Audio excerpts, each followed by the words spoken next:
անցած շաբաթ Թուրքիայի խորհրդարանում քննարկումների ժամանակ Թուրքիայի արտգործնախարարը հայտարարել է, ես ներկայացնում եմ, որ Զանգեզուրի միջանցքի հարցով Երևանում Բաքվում դեռ վերջնական համաձայնություն չեն հասել։ Ես կխնդրեի դուք ասեք ինչ համաձայնությունների մասին է խոսքը, արդյոք անձնական պայմանների կամ որևէ այլ հարցի մասին է խոսքը, կամ առհասարակ ինչ քննարկումներ կան այդ ճանապարհի հարցով Երևանի եւ Բաքվի միջեւ, եւ դուք ինչ առաջ խոսեցիք Քրկին Մայլաթորից, ես ուզում եմ մի հարց տալցես, դուք բացի պնդում եք, որ ամենայն հայոց կաթողիկոսը խախտել է բուսակրոնության ուղտը եւ պետք է հեռանա, եթե սխալ չեմ հիշում, մի պնդում եք բուսակրոնության ուղտը խախտելու հետ կապված, արել եք Արշակ Սրբազյանի հետ կապված, որ նա եւս այդ ուղտը խախտել է։ Ուրիշ ինչ տվյալներ ունեք բարձրաստիճան դեպքերականներից էլ ովքեր են խախտել բուսակրոնության ուղտը, կամ գուցե համոզված եք, որ նույնիսկ բոլորը արդեն պահպանել են եւ որևէ խնդիր չկա մյուսների հետ կապված։ Եթե ես համոզված լինեի, Հայաստանի Ծառաքելական Սուրբ Եկեղեցու բարենորոգման օրակարգի եւ դրա անհրաժեշտության մասին չէի խոսի եւ հետեւաբար այդ բարենորոգման օրակարգի հենց ամբողջ իմաստը եւ նպատակը հենց նա է, որ ոչ թե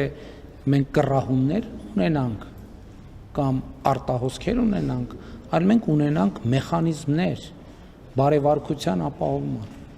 Ինչի պետք է կներեք պետությունը, կառավարությունը, այսինքն պարզ է թե ինչի, պետք է ունենա բազմաթիվ մեխանիզմներ, այդ թվում ֆինանսական թափանցիկությունը, այդ թվում գործունեության թափանցիկություն պետական պաշտոնյաների դեպքում, իսկ Հայաստանի Ծառաքելական Սուրբ Եկեղեցու բարձրաստիճան հոգևորականների դեպքում չպետք է լինի։ Բարեվարկության մենք կներեք մի վարչության պետ ենք նշանակում, բարեվարկության ստուգում է անցնում։ Կաթողիկոս թեկնածուն բարեվարկության ստուգում պետք է չանցնի։ Ես ընդհանրապես խոսում եմ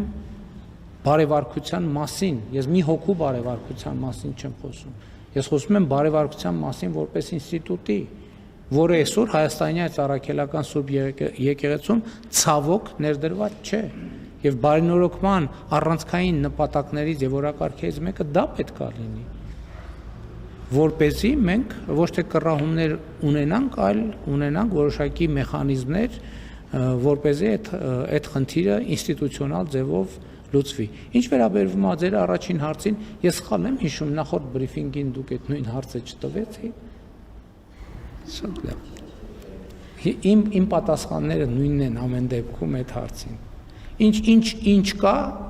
դուք գիտեք։ Ինչ որ դուք չգիտեք, չկա։